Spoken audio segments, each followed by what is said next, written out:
Hello दोस्तों, नमस्कार। स्वागत है एक बार फिर से आप सभी के अपने प्रिय चैनल पर। दोस्तों आपको बताते जो अभी की सबसे बड़ी खबर आ रही है, जहां पर कल सीमा विवाद के बाद भारत और चीन के बीच कल होगी सैन्य वार्ता। जी हाँ दोस्तों, क्या हॉट स्प्रिंग से हटेगा ड्रैगन? जी हाँ दोस्तों, बड़ी खबर बताएंगे। कल के विवाद के बाद दोस्तों ये बड़ा एक्शन लिया जा रहा है और इस बातचीत में भारत ने साफ कहा है। बताएंगे दोस्तों क्या कहा है भारत ने, साथ ही आपको आगे बताएंगे। जहाँ पर इसी विवाद को लेकर सेना प्रमुख जनरल नरवणे जी का बयान आया है दोस्तों, अपनी भारतीय सेनाओं को लेकर बताएंगे क्या कहा इन्होंने भी, साथ ही आपको आगे बताएंगे। जहां पर अब ताइवान को लेकर अमेरिका को बड़ी धमकी दे डाली है दोस्तों, कहा है सैन्य बल का भी इस्तेमाल कर सकता हूं। जी हां दोस्तों, बताएंगे बड़ी खबर आपको, साथ ही आगे बताएंगे। जहां पर भारतीय अपने आईटीबीपी और लद्दाख पुलिस ने हिमालय की 2 चोटियों को कर दिया है फतेह, दिखाएंगे कैसे। साथ ही पूर्व पर्वतारोही नोरबुर्द वांगडू को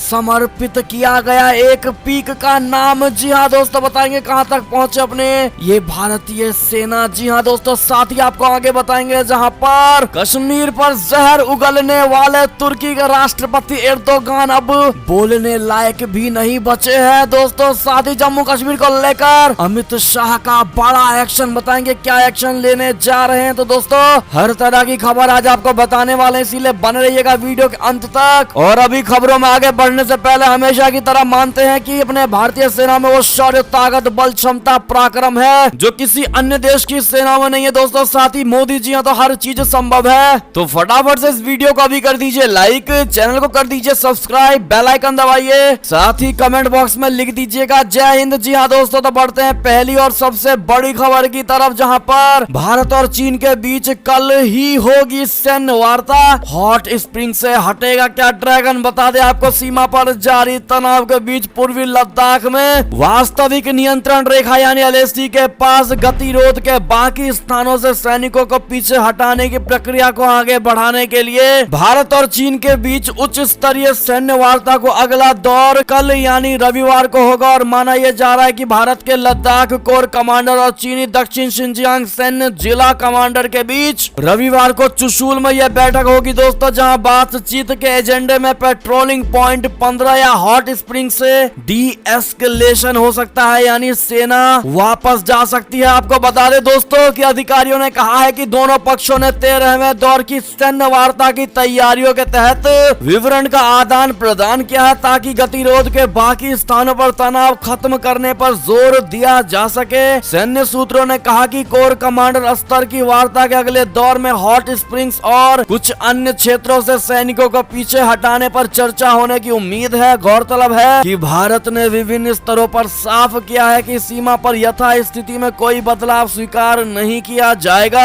भारत कूटनीतिक तौर पर चीन को भी लगातार ये संदेश दे रहा है। साथ ही चीनी आक्रामकता से निपटने की रणनीति इस समय भारत के लिए कोर मुद्दा है। जी हाँ दोस्तों, बड़ी खबर, अगर आप भी मानते हैं कि भारत कहीं ना कहीं अब बड़ा एक्शन लेगा, क्योंकि दोस्तों भारत ने साफ कहा है कि कल ही ये बैठक होगी और चाइना भी मान गया है दोस्तों। और ऐसे में कहीं ना कहीं अब भारत भी अपना आक्रामक रूप दिखाएगा दोस्तों। और इतने समय से भारत ने कभी अपना आक्रामक रूप नहीं दिखाया, लेकिन दोस्तों इस मीटिंग को कल बुलाने के लिए भारत ने कहा है ये मीटिंग कल ही चाहिए और भारत दोबारा इस घुसपैठ को बर्दाश्त नहीं करने वाला। दोस्तों आपको बता दें, इसी से जुड़ी जो बड़ी खबर आ रही है, जहां पर सेना प्रमुख नरवणे ने कहा कि पूर्वी लद्दाख के पास चीन की गतिविधियां चिंता का विषय है, लेकिन हमारी सेना पूरी तरह से तैयार है। जी हाँ दोस्तों, पूर्वी लद्दाख क्षेत्र में चीन द्वारा बड़ी संख्या में सेना की तैनाती के बाद और बुनियादी ढांचे के विकास को लेकर सेना प्रमुख जनरल एम नरवणे ने शनिवार को चिंता जताई है दोस्तों, यानी आज के दिन उन्होंने कहा कि चीन जिस तरह से पूर्वी लद्दाख क्षेत्र में सेना की तैनाती बढ़ा रहा है वो एक चिंता का विषय है, लेकिन हमारी सेना भी मुंह तोड़ जवाब देने के लिए पूरी तरह से तैयार है। उन्होंने कहा कि अगर चीनी सेना सर्दियों के दौरान भी तैनाती बनाए रखती है तो यहाँ एलओसी जैसी स्थिति यानी नियंत्रण रेखा हो सकती है। हालांकि ये सक्रिय एलओसी जैसी नहीं होगी जैसा कि पाकिस्तान के साथ पश्चिमी मोर्चे पर है दोस्तों। ऐसे में आपको बता दें कि थल सेना अध्यक्ष ने भी बड़ी बात कह दी है दोस्तों। उन्होंने कहा कि अगर चीनी सेना अपनी तैनाती जारी रखती है तो भारतीय सेना भी अपनी तरफ से अपनी मौजूदगी बनाए रखेगी। उन्होंने कहा कि पूर्वी लद्दाख में वास्तविक नियंत्रण रेखा यानी एलएसी के साथ कई क्षेत्रों में भारतीय और चीनी सेना समय लगभग 17 महीनों से गतिरोध पर है। हालांकि दोनों पक्ष बातचीत के बाद कई जगहों से हट भी गए हैं दोस्तों। और ऐसे में अब ये देखना होगा कि क्या ठंड में चाइना अपने सैनिकों को वापस बुलाता है या नहीं। लेकिन भारत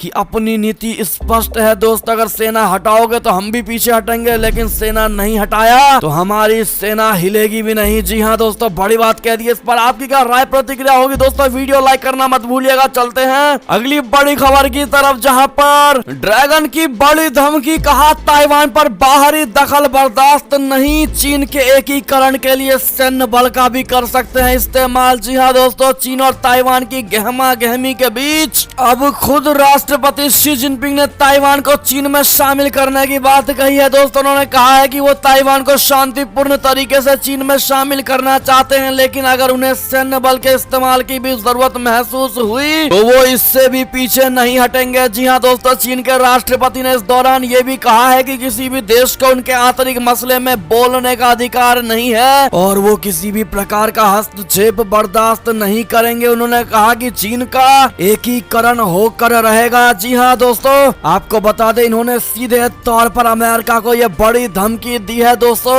उसका साफ कहना है कि अमेरिका की दखल अंदाजी हम ताइवान में बिल्कुल नहीं चाहते हैं और हम ताइवान को शांतिपूर्ण तरीके से अपनाएंगे, लेकिन अपना कर रहेंगे। अगर ऐसे में आप भी मानते हैं दोस्तों कि चाइना का ये सपना ही रह जाएगा तो अपनी बात कमेंट में जरूर बताइएगा। बढ़ते अगली खबर की तरफ, जहां पर आईटीबीपी और लद्दाख पुलिस ने हिमालय की 2 चोटियों को किया है फतेह दोस्तों। पूर्व पर्वतारोही नोरबू वांगडू को समर्पित किया गया है। एक पीक का नाम बता दे, भारत तिब्बत सीमा पुलिस और लद्दाख पुलिस के जवानों ने शनिवार को पूर्वी लद्दाख में 2 अज्ञात पर्वत चोटियों को फतेह किया है दोस्तों। उनकी ऊंचाई 6000 मीटर है। दोनों पर चढ़ाई करने के बाद जवानों का हौसला देखते ही बन रहा था। सबसे बड़ी बात यह है कि जवानों ने 2 चोटियों चढ़ाई पर बाद एक चोटी का नाम नोरबू वांगडू पीक रखा है दोस्तों। Lhari Dorji Lhatu IG North West Frontier ITBP ने उत्तर पश्चिम सीमांत भारत तिब्बत सीमा पुलिस, ये सभी दोस्तों उसमें शामिल थे। ऐसे में ये बड़ी खबर, इनको कांग्रेचुलेशन जरूर कहिएगा दोस्तों अपने आईटीबीपी जवानों और लद्दाख पुलिस को।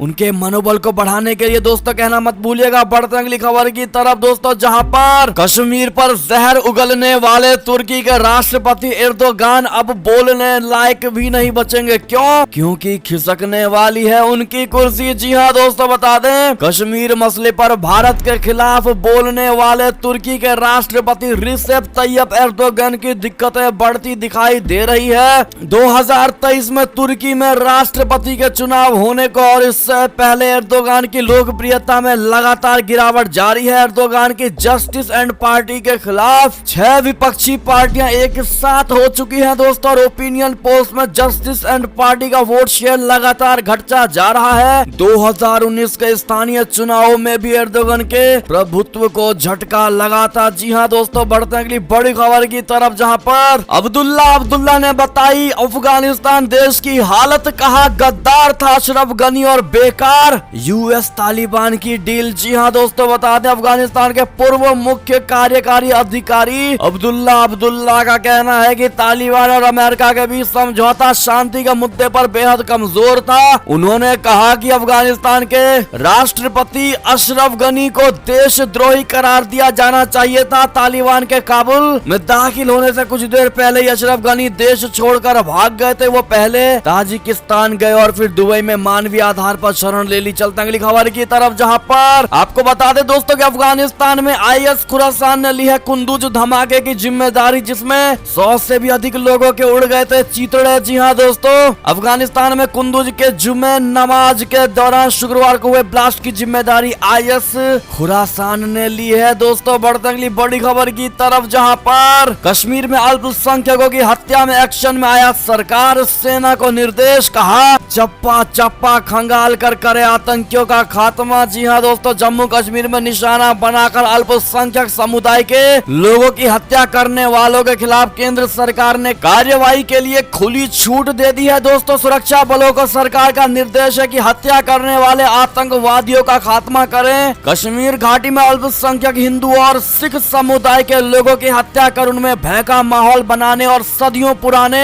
सांप्रदायिक सद्भाव को नुकसान पहुंचाने के पाकिस्तान के उद्देश्य को कुचलने और भड़काई गई हिंसा के नए चक्र का मुकाबला करने के लिए केंद्र की नरेंद्र मोदी सरकार कठोर सुरक्षा विकल्पों का उपयोग करने के लिए तैयार है। जी हाँ दोस्तों, बड़ा एक्शन, बड़ी छूट दे दी गई है दोस्तों। एक तरह से free to move, free to do what you want वाली नीति दोस्तों भारत सरकार ने दे दी अपने सैनिकों को जम्मू कश्मीर में आतंकियों को खंगालने के लिए। अगर आप इस एक्शन की सराहना करते हैं दोस्तों तो ये बात कमेंट में जरूर लिखिएगा। साथ ही ये थी अब तक की सारी बड़ी खबरें। आपको हमारी खबरें कैसी लगी, आशा करता हूँ बहुत अच्छी लगी होगी दोस्तों। अगर थोड़ी भी अच्छी लगी है तो इस वीडियो को अभी अपने भाई बंधुओं में व्हाट्सएप, फेसबुक, ट्विटर के जरिए पूरे भारत को शेयर करना बिल्कुल मत भूलिएगा दोस्तों। और अभी कर दीजिए इस वीडियो को लाइक, चैनल को कर दीजिए सब्सक्राइब, बेल आइकन दबाइए, साथ ही कमेंट बॉक्स में लिख दीजिएगा जय हिंद जय भारत। तो मिलते हैं आपसे अगली बड़ी खबर में, तब तक के लिए अपना ख्याल रखिएगा दोस्तों। बहुत बहुत धन्यवाद बने रहने के लिए, साथ देने के लिए। जय हिंद।